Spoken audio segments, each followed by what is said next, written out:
Actualité oblige. Madame, mademoiselle, messieurs, bonjour et merci. Nous sommes là pour notre rendez-vous de ce dont on parle Sexidi, qui est votre émission. Nous tenons à vous remercier déjà des commentaires que vous avez faits par rapport aux émissions précédentes. Vous avez réclamé qu'on reçoive pour vous le président Gabriel Mokia Mandembo, président du mouvement des démocrates congolais, MDCO en sigle. Nous avons respecté votre demande. On reçoit aujourd'hui, exceptionnellement, et pour la toute première fois, dans ce dont on parle, le président Mokia. Bonjour, président Mokia. Bonjour, monsieur le journaliste. Merci d'être le nôtre sur ce plateau. Merci. Président Mokia, nous allons parler de l'actualité qui défraye aujourd'hui dans notre République. On va aussi parler de vous-même par rapport à vos biens. C'est très important. Papa Mokia, quelle lecture faites-vous de la classe politique congolaise? La classe politique dont je fais partie, oui. La classe politique congolaise, c'est une classe politique de tâtonnement. C'est-à-dire? C'est-à-dire une classe politique qui n'a pas encore compris quelle est la mission d'un homme politique dans un pays. Quelle est la mission d'un homme politique vis-à-vis de son peuple. J'ai compris que la classe politique a pris l'option de s'échanger des coups, des injures, des menaces. On laisse l'essentiel pour aller aux futilités. C'est pourquoi je suis en train de m'étonner. J'ai préféré m'aligner auprès derrière Félix qui a gagné les élections. C'est pour ne pas tomber dans ces pièges d'une classe politique qui est devenue archaïque. Est-ce que la classe politique congolaise, si on observe bien, 59 ans après l'indépendance, vous pensez qu'elle peut encore changer et développer ce pays? A fortiori, oui. Mais à la lire où voit les choses, c'est la haine, le tribalisme qui commence à gagner le terrain. Alors, je suis obligé de combattre ces fléaux. Oui. Parce que si hier nos aînés emboîtaient les pas des gens qui voulaient le tribalisme, aujourd'hui, je croyais au moins comme moi qu'une fois entré en politique, je vais faire la différence. J'ai toujours fait la différence jusqu'à aujourd'hui. Je ne connais pas un Moluba, je ne connais pas un Mongala, je ne connais pas un Congo, ni un Bandoudou, ni Moswahili. Je connais tout le monde sont des Congolais. Okay. Alors, à ce titre, je défends tout le monde de la même façon. Très bien. Je n'ai pas une personne que je peux haïr ici au Congo. Rien, même si vous me citez. Je reste toujours en bon terme parce que c'est l'éducation que j'ai reçue auprès de ma mère à Bumba. Nous ne sommes pas des rancuniers. Nous, les Mbouza, nous ne sommes pas des rancuniers. Okay. Et je vais contaminer cet exemple à tout le monde parce que si nous voulons être de non-rancuniers, il y aura un développement à tout, même si les plans politiques dans notre pays. Ouais. Donc il faut qu'on pousse, vous les gens, comme on vous appelle les Bapanzi Sango, vous devez fournir un effort pour conscientiser la masse. C'est ce que nous faisons ici. Conscientiser tous les jours la masse. Le tribalisme n'est pas bon, la haine n'est pas bon. Il faut aimer ton prochain comme toi-même. Ou je peux encore vous amener très loin de ce que Jésus avait dit. Il faut d'abord aimer l'Éternel, votre Dieu, de tout ton cœur, ton âme et tout ça. C'est le plus grand commandement. Et si nous aimons Dieu et nous nous aimons entre nous, c'est le développement. Okay. L'amour du prochain doit primer. Mais ce que je vois aujourd'hui, tu as gagné $10, moi je dois être rancunier. Pourquoi pas moi? Il n'y a que lui et tout ça. Ce n'est pas bon. Si la classe politique pouvait emboîter le pas à Gabriel Mokia, moi j'ai une vingtaine d'années de souffrances, des prisons, des arrestations, des rafles de mes biens. Mais je ne me suis jamais mis à en vouloir aux gens. J'ai compris où se trouve la maladie. La maladie, c'est devant les cours des tribunaux. J'ai focalisé l'attention là-bas. Là-bas. Jusqu'à ce que je trouvais un résultat. Mais je ne pouvais pas dire non, c'est toi, c'est un tel. Là, je ne pouvais pas m'en sortir. Ouais, alors, la classe politique doit emboîter les pas à Gabriel Mokia. D'accord. Président Gabriel Mokia, quel conseil, et en voyant votre expérience, quel conseil pouvez-vous donner aujourd'hui? D'abord, aux politiciens, tes collègues, 2, à la population, par rapport au développement de cet État? La population doit éviter la haine. Parce que vous n'aimez pas moi qui a tout ce que j'ai fait est 0, même si c'est bon. La population elle doit éviter la haine. La population doit commencer à nous remettre la question. Si je vais à droite au lieu de prendre la gauche, la population doit faire des émissions pour m'orienter. Et je dois avoir honte. Je dois focaliser mon attention dans ce que dit le peuple. Et il faut que je change. Et comme moi, je ne bois pas, je ne fume pas, je ne suis pas là dans les mensonges, je ne crée pas de mauvais problèmes aux gens. Donc, je suis changeable facilement si j'avais déconné quelque part. Changeable facilement. Bon, il y a la population a une part de responsabilité. Vous savez, comme ici, les problèmes des immondices que nous trouvons dans la ville de Kinshasa. Ouais. Les salubrités, là. Les salubrités, là. La population peut prendre des consciences que je ne peux pas quitter Ngiringiri, d'où moi je suis venu. Ah, tu es natif de Ngiringiri? Oui, pour amener toute la saleté et aller jeter ça au centre-ville. Je ne peux pas me mettre sur les grandes avenues en train de vendre. Pendant que quand je descends à Bruxelles, je descends à d'autres pays africains, vous trouvez qu'il y a la propriété. Ça, c'est le devoir de la population, le devoir de chacun de nous de raisonner que quand j'ai mangé mes bananes à l'intérieur de ma parcelle, je ne peux pas amener ça et jeter sur la grande avenue. Non. Voilà ce changement de mentalité, changement de la population, ça peut nous conduire à gérer un bon pays, un grand pays propre qui sera développé à la face du monde et on doit nous respecter. Et aux politiciens, quel conseil? Aux politiciens, les conseils que je peux donner aux politiciens, mes collègues, la haine n'est pas bon. Un politicien... Il faut les pardons. Il faut les pardons. Un politicien ne peut pas être là pour l'amour d'argent. Je suis les politiciens les plus corrects à une matière que je peux vous dire. Quelle matière? Si vous demandez à Kabila, Joseph Kabila, vous demandez à Félix, vous demandez à tous ses amis, on vous dira qu'au Congo, il y a un seul politicien qui est correct. Je n'ai jamais suivi quelqu'un pour l'argent.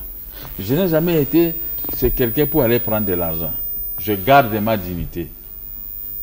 Si j'en ai, j'en ai. Si j'en ai pas, je reste. Mais ce qui est Dieu m'a donné une tête qui sait travailler pour sa sortie d'une situation très difficile.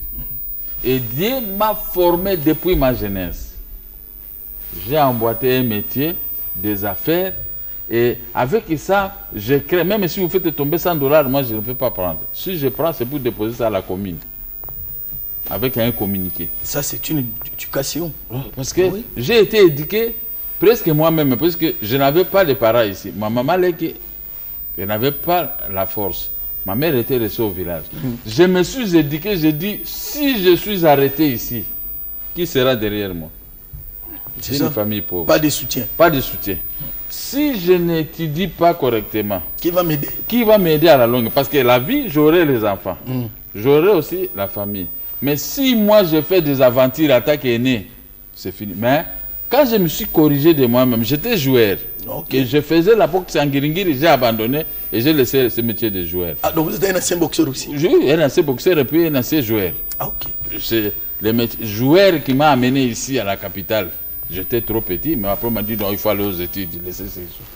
Mais si, comme je me suis éduqué moi-même, en tout cas, il m'est difficile de sortir pour aller pleurer chez quelqu'un et donner moi l'argent.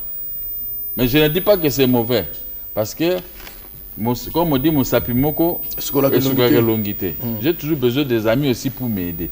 Mais on dit en français, aide-toi, les seuls t'aideront. C'est-à-dire que moi-même, je me suis aidé.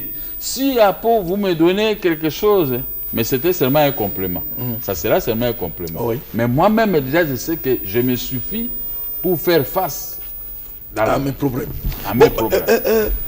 Président Mokia, le chef de l'État actuel, Félix Antoine Tshisekedi, met un accent particulier sur l'agriculture.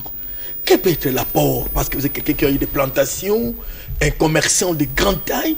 Comment vous pouvez aider aujourd'hui les peuples? Comment on peut revenir à l'agriculture? Je suis tiré de l'agriculture. Oui. Voilà à quoi vous tombez dans un dossier dont je fais partie. Voilà. l'agriculture développe facilement un pays.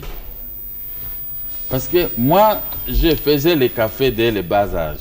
J'ai ramassé les graines de café à Sosa Café, vers Sosa Café au 14e mairie un jour, de passage. Et avec ça, je dis, oh là, j'ai demandé à un surveillant, il dit non, ce café-là, c'est pour Carto Zaï à l'époque, Nkema. Papa Nkema. Papa Nkema. Ils m'ont dit c'est 13e mairie, moi j'étais à 14e mairie. Des passages, j'ai dit, j'ai pris ces graines ici, c'est 4 ou 5. Le directeur général de cette société me dit, je n'ai pas la force de vous vendre les cafés. Alors moi aussi j'ai tâtonné. Hein. Il dit, va à la Gombe, telle adresse, et vous allez trouver l'administrateur de l'ANR. Mais il va m'arrêter. J'ai pris quand même les risques. Je suis arrivé chez Papa Nkema. On m'a ouvert la porte avec des chiens qui étaient même taille que moi.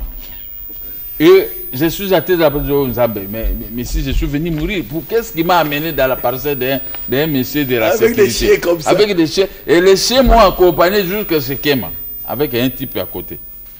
Donc je ne pouvais pas bouger, discipliné. J'ai traité cette affaire de 60 tonnes de café et j'ai gagné $6,000 à l'époque. À l'époque. À l'époque. Les patrons qui avaient acheté ce café étaient en Europe. Je l'ai appelé le nouveau téléphone de dans son bureau.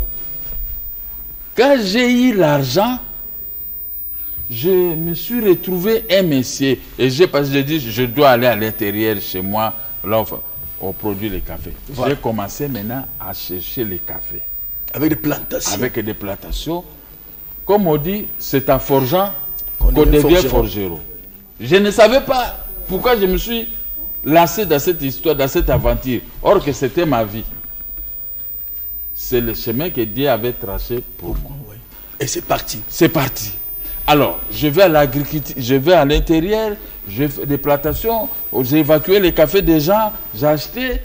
J'ai commencé à exporter au même titre que les exportateurs que moi j'ai livré les cafés en faisant des commissions. Ah, ok. Et les gens de Bandundu, Semendoa et partout envoyaient maintenant les cafés au nom de ma société que j'avais créée par aventure. Et comme voilà maintenant j'ai retourné. Comme j'étais honnête, vous m'envoyez 100 tonnes. Je vends les 100 tonnes. Je vous envoie un véhicule. Les tôles, parce qu'il demandait des tôles et des histoires comme ça, je mets dans un bateau, ça arrive chez toi. Et le monsieur, quand il reçoit, et son argent, il envoie, il demande à tous ces, allez-y chez Gabi. On m'appelait sur Gabi, allez-y chez Gabi sur Zapro. Allez, je voyais maintenant 3, 4, 5, 6 clients qui m'amenaient beaucoup de café. Qu'est-ce que ça a payé? C'est l'honnêteté. Parce qu'un homme qui est honnête, il restera dans sa vie. Et j'ai réussi dans l'agriculture. Et l'agriculture m'a amené jusqu'à aujourd'hui, tel que vous me voyez. Cette force-là vous a permis également d'investir dans l'immobilier. J'ai investi maintenant dans l'immobilier parce que quand j'ai recevais l'argent, les rapatriements des devises, je courais pour acheter une maison. Le reste, maintenant, je remettais ça maintenant auprès des plateurs pour m'envoyer à d'autres cas. Hein? C'est revolving. Hein? Oui. Alors, j'ai commencé à initier des amis aujourd'hui qui se sont mariés, qui sont devenus des riches et tout ça. Et on ne les a pas arraché des immeubles, il n'y a que moi. Mais quand même, j'ai tenu les coups. Je suis à tête de tenir jusqu'à aujourd'hui. Okay. Je suis entré en prison. C'est l'agriculture qui m'a sauvé. J'ai défilé 8 fois en prison de Makala. Mais l'agriculture... Dernièrement, ici, j'ai fait 3 ans et 6 mois. Mais c'est l'agriculture. L'AFDEL est entré... L'AFDEL a détruit toutes les plantations. Au moins 6000 petites et moyennes entreprises qu'on disposait dans notre pays portaient disparu. Mais ce n'est pas le pillage de 94? Non. Les pillages c'était 94, mais l'AFDEL, il y avait continuité des exportations. Maintenant, si vous voyez à Matadi partout les volumes des exportations, je pleure, il y a rien. Comment vous aider les chefs de l'État actuel dans l'agriculture? Le problème, j'ai dit au chef de l'État, il faut mettre les hommes qu'il faut à la place qu'il faut. Oui. Quelqu'un qui ne connaît pas l'agriculture, vous mettez un ministre de l'agriculture pour attendre qu'il résulte. Il va organiser des soirées, si l'argent venait, il va donner à ses amis. Mais or que l'argent, vous voyez ce que moi je faisais? Je prends $1 million à la banque. Les $1 million restés dans mon bureau. je n'ai rien en poche, mais je ne peux pas toucher cet argent. Ce n'est pas pour moi. J'envoie l'argent, j'achète les cafés, je fais les opérations, j'envoie ça à Matadi. Les rapatriements des devises arrivent 1,5 million. La banque récupère les 1 million avec ses intérêts. Le reste, maintenant, ça c'est mon argent. Même si je prends $100, je vais manger dans un restaurant, il n'y a personne qui pouvait me souhaiter. C'est pour vous. Voilà les problèmes au Copipin. Par où le ministre de l'Agriculture peut commencer? Le ministre de l'Agriculture doit d'abord évatorier les plantations abandonnées. Oui. Évatorier les anciens hommes. Tu écoutes ça? Allez-y. Évatorier les anciens opérateurs économiques. Oui. Et demander au chef de l'État, parce que je lui ai dit, l'immeuble qui sert les activités de l'ANER en face de Amisa. En ville là-bas. Cet immeuble, c'était une banque.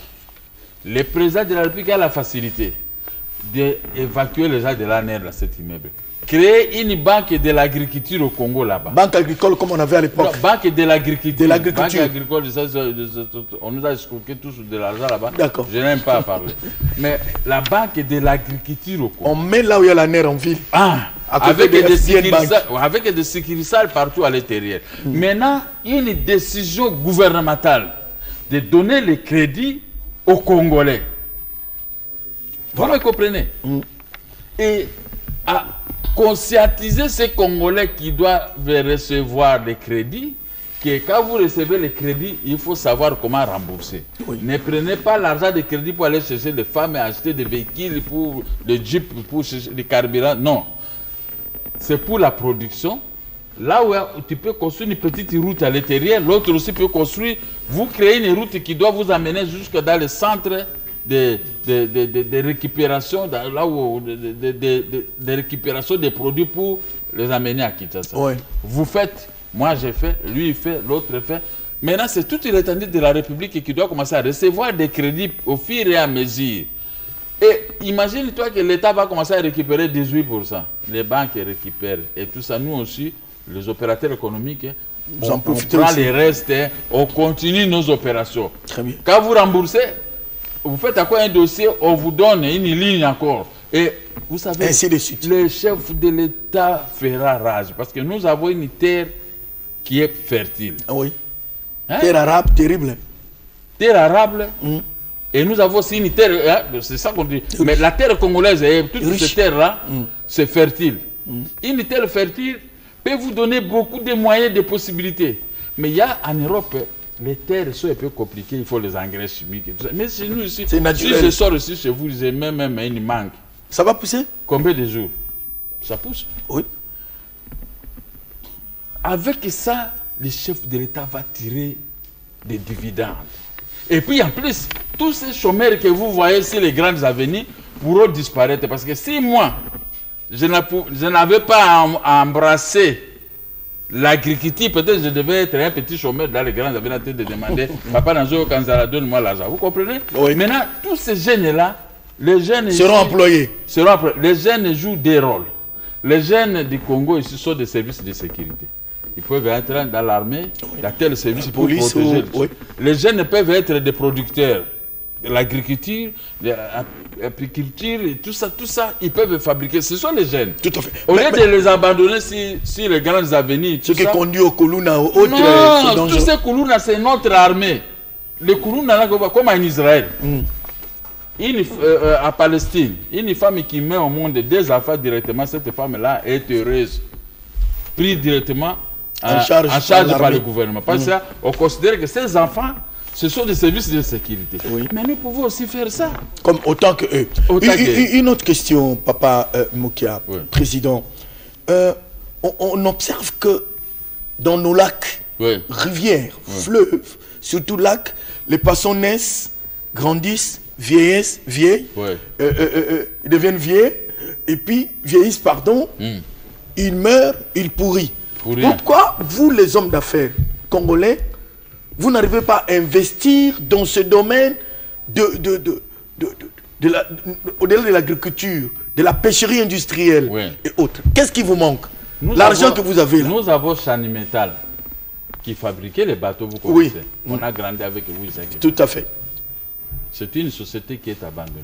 Les Belges ont fait rage avec Sanimatel. Vous savez, quand on avait le problème de ITB Kokolo, Moudimbi, Tchatch, moi je suis venu à Kinshasa avec... On entendait à l'époque les Mundele Mbisi, tout ça. Je suis venu ici à Kinshasa en 1969 avec les bateaux colonels Tchatch. Aujourd'hui, je ne vois pas ça. Mais ces bateaux faisaient rage. Ça boostait l'économie de notre pays. Et l'ONATRA ne manquait rien. Mon oncle travaillait à l'ONATRA à Bumba. Chaque samedi, il m'amenait des biscuits, des bonbons, beaucoup de choses comme ça, que l'ONATRA donnait à chaque travailleur. Mais aujourd'hui, l'ONATRA, c'est la ruine. Beaucoup d'arrêts de salaire, ils n'ont pas. Ruine. Quand je vois, moi j'habitais à l'hôtel Palace, à côté de l'ONATRA. Mais je voyais ce qui s'est passé. Quel bonheur de voir un papa qui travaille à l'ONATRA. Comment vous investir dans la pêcherie? Ça, c'est le problème de ce ministère de... Pêche et élevage? Oui, pêche et élevage, et surtout ministère des Transports et ministère de l'Agriculture. Ils doivent travailler à synergie.